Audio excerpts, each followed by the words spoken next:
Alright, hi guys. So, I'm back again. It's been about 3 weeks, maybe 4 by the time I get this edited, but that's kind of what I want to do, is do monthly slash bi-weekly videos, because that's just a little easier for me to make. Um, but I did want to come back and do another video, and something I kind of was looking at my stuff and like what I could talk about, and well, it kind of makes sense, the topic I chose. Last time we talked about villains, so this time I'm going to talk about the hero, because they're kind of the opposing forces that keep your story interesting and make it happen. Or they should be. So, today I'm going to kind of run down what I believe a hero is in the words of, in the realm of story. And, well, honestly, kind of in the realm of real life too, but because stories are a mirror of real life. That is why we write. We should be writing to mirror reality, and show different aspects of it. And, like, no book is going to encapsulate reality. And I could do a whole nother video on, like, aspects of reality and how to make it realistic without, like, going into depth of everything. But that's another video. But needless to say, stories mirror reality. They capture some truth that the author is wanting to say, that the author believes. So, heroes. In general, we are talking in the realms of fantasy, because that is my main genre. I don't know exactly how this, like, I know how this works in, like, romance, mystery, all that. But, and I do write romance and mysterious subplots into my fantasy, but more like slice of life and stuff. I'm not sure exactly how all this works in those genres. They're not my genre. My genre is fantasy, um, specifically epic fantasy. But in the genres that I work in, the hero is your POV character. Okay, so you can have multiple POVs, but they're usually the main POV. Like, an example from my own work is in 4 Years Cometh, which is readily available for everybody, the second draft, which is not very good and has completely changed at this point. But uh, there's 4 POVs, but one of them is main over all of them, which is Sena. Sena is, in general, the main character and the hero of 4 Years Cometh. Followed closely by her brother Breck, who is kind of the secondary hero, because there's kind of two plot lines going at once. But, so, she's the main character. There are other POVs, but they have less screen time and less POV clips than her, because she is the main character. Therefore, the most important aspect. And today I'm going to kind of talk about how you pick who you're going to follow as the main character. Even if you're going to have multiple POVs, which I love multiple POV books, that's like my jam. But usually you want one that has a higher, it's like a hierarchy of who gets the most screen time. Usually you want to know who your main character is, or it gets a bit confusing. There are certain cases where you can not do that. As always, you can break the rule. But that is generally the rule because it works. And, when you're dealing with a, like, 500,000, 700,000 word book with multiple subplots and just, like, probably 150 characters in it, you want to make it as clear as possible. You do not want to make that thing any more confusing than it absolutely has to be. Because it's already confusing. So, main characters. What makes them a main character? And, you might say, well, they're a main character because I chose they were. But that's not a good enough reason. There's a reason that we have heroes. And so, I kind of want to address this because I've seen a lot of controversy over what a hero is. And, in my view, a hero is very simple. A hero is a person who rises to the occasion. That is who a hero is. They do not have to start out with all the tools. They don't have to start out with all the knowledge. They can start out flawed. Like, look at, again, in 4 Years Cometh with Sena, she does not want to be a hero. She is delusioned, depressed, She has a lot of issues. She doesn't, antisocial, just wants to be left alone to mope in misery because she believes she failed and that she's useless. But when the occasion forces itself on her, when she is put into the test, essentially, when her mettle is put to the test, she does arise and she does become the hero she didn't want to be, because she is faced with a decision that she cannot avoid, essentially, and she chooses to do, ultimately, the brave thing and stand up and face it instead of hiding as she wanted to. And so, her hero dynamic is very much a fight between cowardice and bravery, and that is not how every hero is. There can be a different scale of ideals that kind of command their life, like loyalty and disloyalty, like Rian from Tears, another one of my series. But, the hero is the person who is faced with the crisis and stands up and says, I'm going to face this. I'm going to fight. I'm going to help these people. I'm going to oppose the villain. I don't necessarily have to, and maybe I wasn't trained to do it, but I'm doing it. They might be, it's kind of a trope to take an everyman character, like somebody who's just like a regular peasant in a village in like fantasy, and they say, no, I'm going to stop this dragon that's terrorizing my village. I'm going to go and help my people. I'm going to fight for the right cause. And that is what makes them hero. They can come from anywhere. They can be the most competent person for the job, or they cannot be. And I mean, obviously, if they aren't, they're going to face a lot of challenges, because you're going to have to work them up through all those challenges to give them the ability to fight. But the mark of a hero is someone who is willing to try. And so, that's the important thing in your hero. You've ever read a book? I know I read one. I can't think of the title right now, but I know I've read them, where, like, the main character, you're like, well, I like this person, and I'm following them, and their story is interesting, but it just feels off somehow. Like, this other person over here is so much more interesting and doing many more things. And, sometimes that works, and there's a reason for that in the story, like there's a big secret to hide or something. But, even if that's the case, that person should rise to the occasion, usually. Again, every rule is made to be broken. And that's kind of my whole approach to writing, is if you can find a way to do it different, you do it different, but you do it good.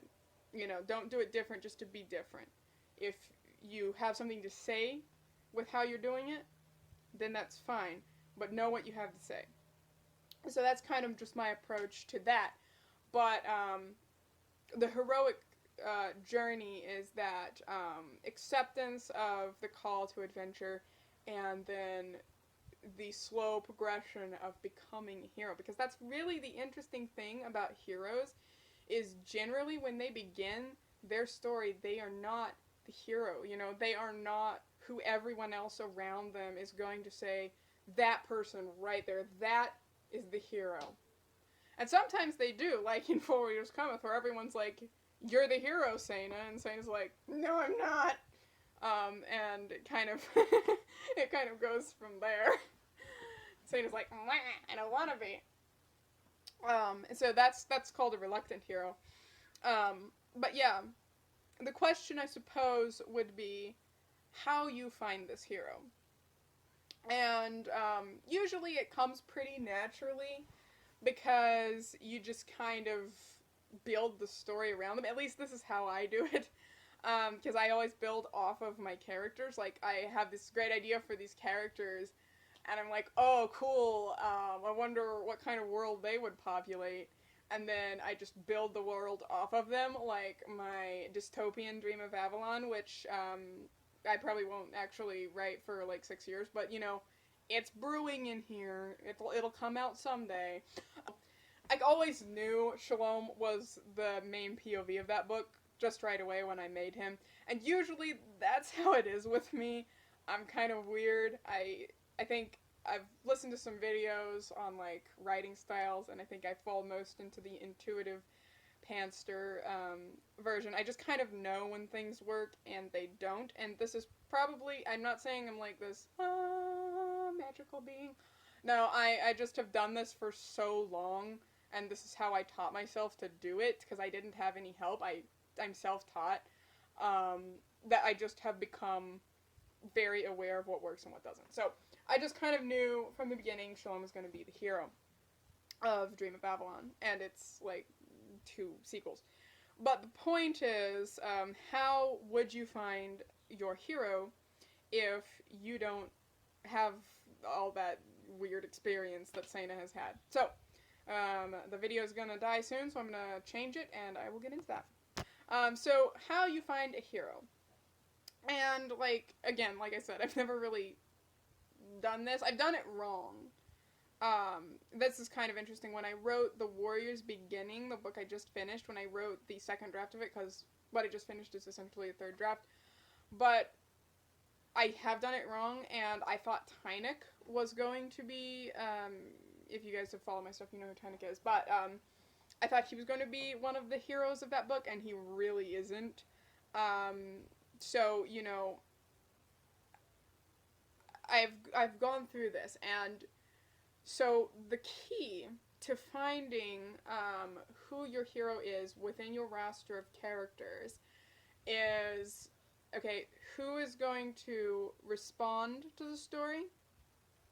Because, you know, with Tynek versus Sena, or Sally in The Warrior's Beginning, but Sena because that's who she is, Sena is the one that's responding to the call to adventure, essentially. She's the one that is driving along the story in some ways. Tynek is not, because he's just not emotionally ready as a person, and he's dealing with some things, and he's just kind of following. He's not leading. He's not taking a lot of autonomy for his own life. He's not taking responsibility for it, and he's just kind of reacting instead of doing anything that ties him into importance in the story structure. Like, he is important, and we love him, and he's our baby, and he's my baby, and I love him so much, but he's not, like, doing anything. And so, if I kept him as a POV, he'd just kind of be sitting there, like, just kind of, you know, and we'd be getting his thoughts, which admittedly are hysterically interesting, and I love writing little Tynek drabbles of scenes that I've written elsewhere, just with his crazy brain, and it's just beautiful. But that would detract from the story, ultimately. And so he, you know, maybe I'll publish those hysterical little Tynek drabbles of confusion in, like, an anthology of my stuff, if I ever get, you know, a big following or something. But they're not heroic material, you know, they're not, Tynek is not, at this point, ready to be the hero. He does later on, but he's not there yet. So he is not the main character. And so I would say the most important thing to finding out who your hero is a few questions, and I wish I had written these down beforehand to make them more concise, but, like, how do they relate to the villain? Or how are they going to relate to the villain? Or how does the villain relate to them? Because this is a big, very big important thing. If you can answer, you know, because, like, the villain who's trying to take over the world probably does not really care about random farm boy. It's collateral to the villain. It's just like, whatever. I don't care about them. You know, but if random farm boy is actually his second cousin's third child with the claims to the throne, which is very tropey, but you know my point. then there's more reason to care. So there's got to be like a tie-in, and it doesn't have to be that, obviously. Maybe the villain burned down the farm boy's village, and he's like, oh no, you killed my parents, I want revenge. And then he's taking control of it, which is also very tropey, but I'm just coming up with little examples, guys. I wouldn't actually write that book. Now people are going to ask me to write that book. I'm not doing it. But, you know, he's like, revenge, and then he's driving the story. See, then our hero here is driving the story and moving towards the villain. Or maybe the villain is pursuing Farm Boy because, again, you know, second cousin's third baby. Or whatever. Minute or close relation. Watch the villain be the uncle. But, yeah, that's also a trope. But, point is, usually the villain and the hero will have a tie-in. Either before the course of before the events of the story begin, or during it. This tie-in could happen later. Like, maybe the hero is a thief who steals something the villain has and doesn't really know who he stole it from, or she, and then gallivants into the sunset like, ooh, I'm gonna be rich, and the villain's like, I want that back, and, you know, things transpire. You know, so there's gotta be, like, a reason that your villain and your hero are connected. And this is a very important piece, because otherwise it's gonna feel random. Like, why would the villain bother opposing this hero? Why would the hero bother opposing this villain?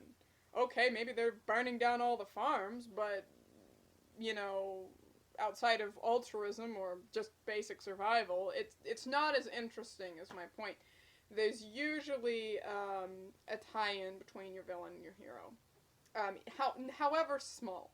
Like, and with my books it's terribly complicated to come up with an example because I have like 5 villains per every book, and they all do different things at different times and have different tie-ins with the heroes. And there are probably multiple heroes. This is because I write such long books, they're very complicated. But point is, there's a tie-in. Second point, is this person going to rise to the occasion? Because usually, you can do this, but usually, unless you want to say something specific, your hero is going to be the person who is going to say, I'm going to rise up, and I'm going to fight, and I'm going to make the story interesting. Because, you know, we can have an amazing bank heist going on across the street, but if your hero is busy buying their vegetables, glances over their shoulder and is like, I don't care about that bank heist, and goes back to buying vegetables, then it's not much of a story, because no one actually wants to read about somebody buying vegetables. Sorry, it's true. So, you know, so they've got to be the person who's going to be like, okay, I'm going to deal with this. You know, because I think a lot of people are like, well, why is the main character always the one that's, you know, doing things in the story? That's because that's where the story is. See? I mean, there can be other stories outside of the main one. And oftentimes, I do write drabbles of my lower, like, you know, not as, involved characters, and they're interesting, you know, kind of slices of their lives. So I guess I do slice of life. Slice of fantasy life. But anyway, the point is, I do write those little stories, and sometimes they're amazing, and sometimes they're fun, and sometimes they're just cute or mushy or adorable or whatever. And we love them, and hopefully I'll publish them alongside the books, because they're fun. What was that noise? Anyway, but they're not the main plot of the story. And, like, you can't sustain even, you know, 72,000 word novel on someone going to the market for vegetables. But you can sustain it on a bank heist gone wrong, / a police chase across the country. That makes it interesting. So, your main character, your hero is going to be the person who ties into the villain in some way. Even if that happens in the story, it's totally fine. But there has to be a reason they're opposing them.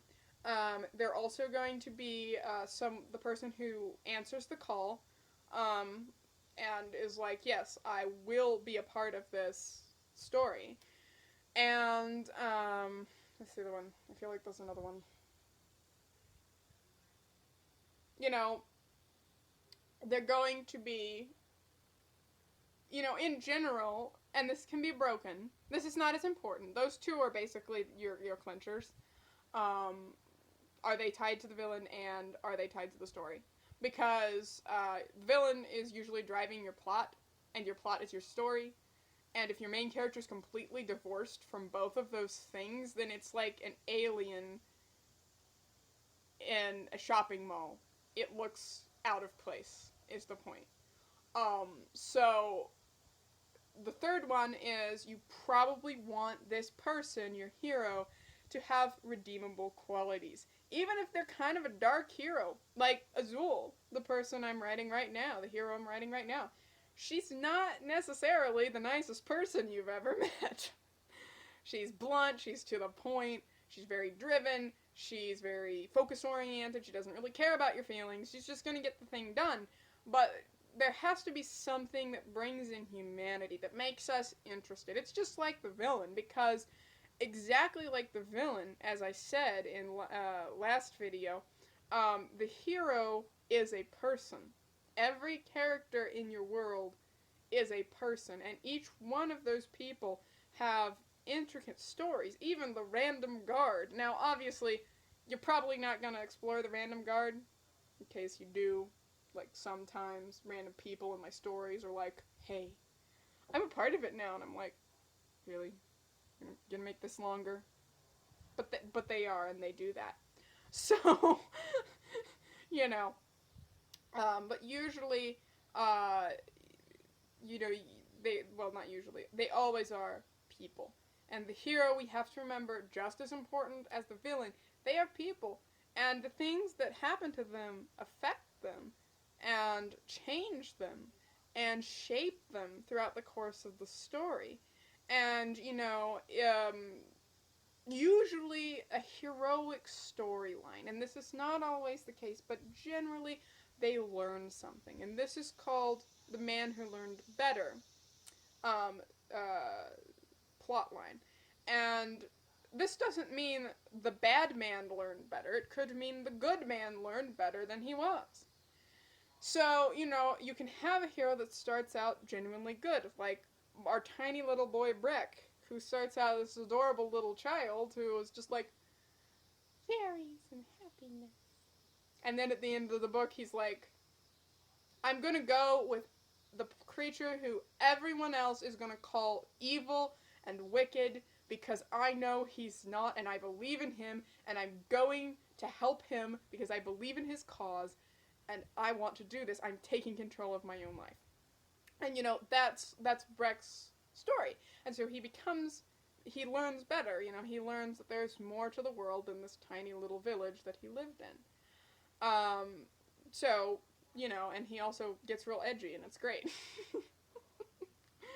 But yeah, that's kind of the thing with heroes. And just as like I said with the villains, virtues and vices, the hero's usually going to have about a little bit higher virtue scale than vice, but even if they don't, you really want to show those virtues.